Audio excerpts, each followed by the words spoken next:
কাঠের ফ্রেমও খুলে নেই, পুরো এমনি নিয়ে যাইতেছে।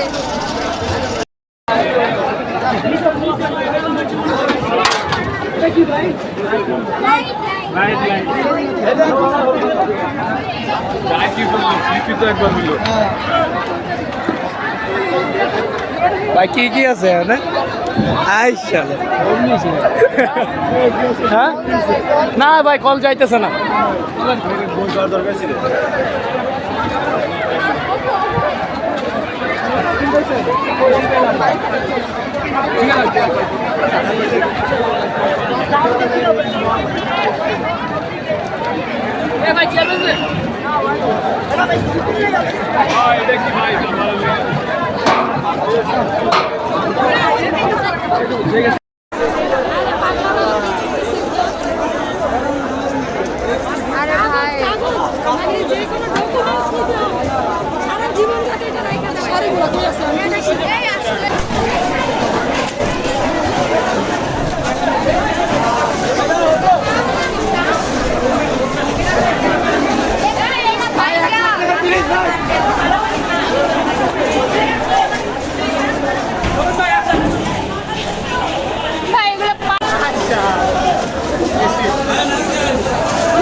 পরবর্তীতে আবারও রাজপথে আসার প্রয়োজন হয়। আমরা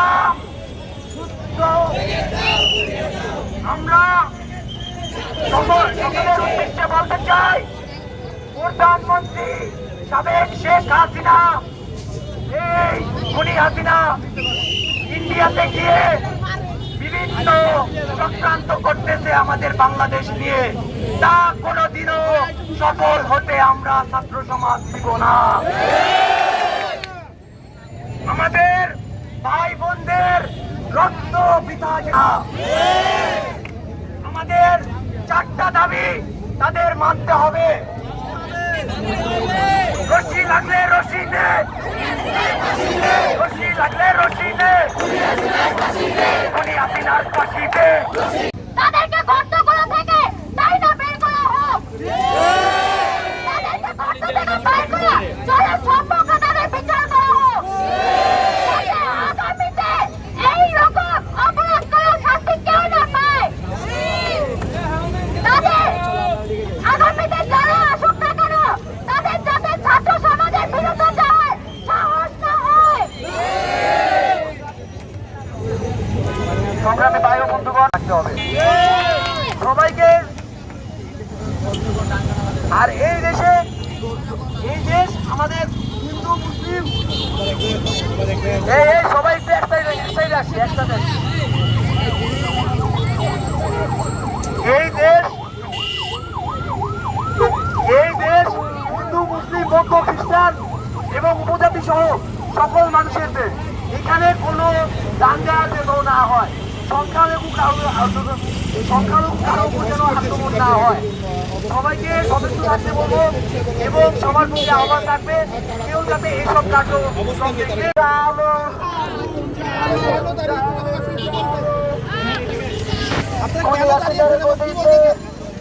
আমরা এই যে আমাদের ভাইদের বুকে গুলি চলেছে, এই গুলির প্রত্যেকটা গুলি চলার পরে যে রক্ত পড়েছে, এই রক্তের প্রতিটা কোণার আমরা বিচার চাই, শেখ হাসিনার ফাঁসি চাই, এবং যাতে পরবর্তীতে কোনো নৈরাজ্যমূলক কর্মসূচি তারা না করতে পারে সেই বিষয়ে আমরা সবাইকে সোচ্চার করতে চাই।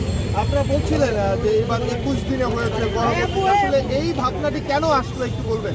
যাতে কোনো পরবর্তীতে কোনো স্বৈরাচার আমাদের উপর এইভাবে শাসন না করতে পারে। আমরা 1947-এ আমরা আন্দোলন করেছি, 1952-তে করেছি, 1954-তে আমাদের হয়েছে, 1969-এ হয়েছে, 71-এ হয়েছে, 79-তে হয়েছে, 13-তে হয়েছে, 24-এ হয়েছে। যাতে পরবর্তীতে আর কোনো সময় এইরকম আন্দোলন আমাদের না করতে হয়, এই জন্য আমাদের সদস্য থাকতে হবে। আর যেন কোনো মায়ের বুক খালি না হয়, কোনো ভাইয়ের বুকে রক্ত যাতে না পড়ে। কতদিনে আপনাদের এই অবস্থান আসলে অব্যাহত রাখবেন? যতদিন না এই খুনিদের সঠিক বিচার হচ্ছে। এই সকল ক্রিমিনালদের গর্ত থেকে বার করে প্রত্যেকটার বিচার করতে হবে জনসম্মুখে। বাংলাদেশের মানুষ যাতে এই সব ক্রিমিনালদের বিচার দেখে, আর সামনে যারা আসবে তারা যাতে পুরো শিক্ষার্থীদের বুকে গুলি করার সাহস না করে। আমরা সেইটার জন্য আসছি আজকে, ঠিক আছে? তারা যাতে কখনো ছাত্রদের বিরুদ্ধে যাওয়ার সাহস না করে, তারা যাতে স্বৈরাচারের মতো আর আমাদের বিরুদ্ধে যাওয়ার স্বৈরাচারী কর্মকাণ্ড করার কোনো সাহস না করে, সেই জন্য আমরা আজকে এখানে আসছি। আমাদের সিন্ডিকেট, চাঁদাবাজি, পণ্যের দাম বৃদ্ধি কোনো কিছু যাতে না হয়, কোনো কিছু অন্যায় দেখলে আমরা রুখে দাঁড়াবো, যে কোনো অন্যায় হোক। অন্যায়ের প্রতি আমাদের এক বিন্দু ছাড় হবে না।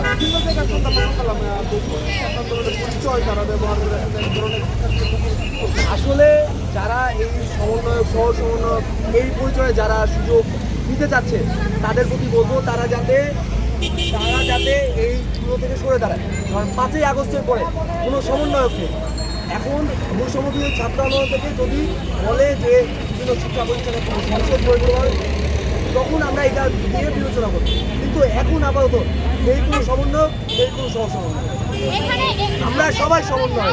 যারা সমন্বয়কের নাম করে সবচেয়ে বড় বলতে আমরা যারা শিক্ষার্থীদের পাওয়ারই সমন্বয় ভূমিকা গ্রহণ করতে যাবে, আমি সবার উদ্দেশ্যে বলবো তাদেরকে ওইখানে বাইধা রাখবেন, বাইধা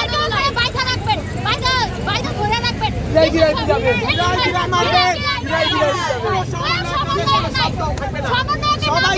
রাজনৈতিক দল সুবিধা গ্রহণ করতে যাবে, সেখানে মানুষ তাদেরকে বাইধা রাখবেন, বাইধা পিটাবেন, সমন্বয়ক নাই।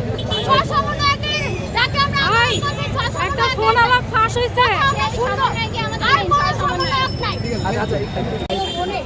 গুলি চালিয়েছে তাদের বিচারের দাবিতে। এখন আওয়ামী লীগের অনেকে, আমি ফার্স্ট অফ অল আমি কিছু কথা বলছি যে আওয়ামী লীগ দলটাকে ব্যান করা হবে। এই আওয়ামী লীগের সাথে অনেক অরাজনৈতিক কাজ জড়িত আছে, অনেক ধরনের অনেক বাজে ইতিহাস জড়িত আছে। আমি এই আওয়ামী লীগ নামক এই সংগঠনটাকে ব্যান করতে নিষিদ্ধ চাই, ঠিক আছে? তারপরে হচ্ছে যে সকল আওয়ামী লীগ ক্রিমিনালরা গর্তে লুকিয়ে আছে তাদেরকে গর্ত থেকে টাইনা বার করা হোক এবং গিরাই পিটানো হোক, তাদের বিচার করা হোক। যারা এখন যেসব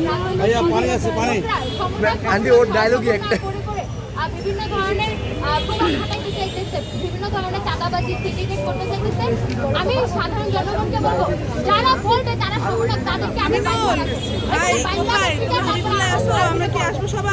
আগে আমরা কোনো সমন্বয় এগুলো কিছু নেই। সব সমন্বয় দাঁড়িয়ে পুরো বাংলাদেশে এক হচ্ছে, সব সমন্বয় দাঁড়িয়ে এছাড়া আর কোনো সমন্বয় নাই। যদি তারা বলে যে সমন্বয় গঠন করতে, তারপরে হিসাব আলাদা। এর আগে কোনো ধরনের সমন্বয় নেই, কোনো ধরনের সহযোগিতা নেই। যে বলবে তারা যারা পিটান, আগে পিটান, তারপরে সব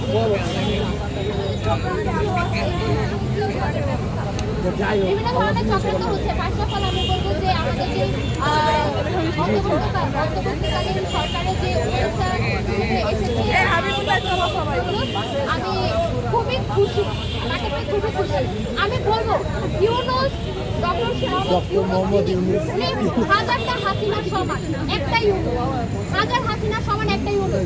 ওরে কি এত ইজিলি উনি ছাইড়া দিবে? এত ইজিলি উনি ছাড়া দেবেন না, ওনার উপর আমাদের ভরসা আছে। উনি প্রত্যেকটা খুনের বিচার করবেন, উনি প্রত্যেকটা ষড়যন্ত্রের বিচার করবেন, প্রত্যেকটা ষড়যন্ত্র বিফলে যাবে। এই বাংলাদেশে কোনো ধরনের বৈষম্য থাকবে না। আর ইনশাআল্লাহ কোন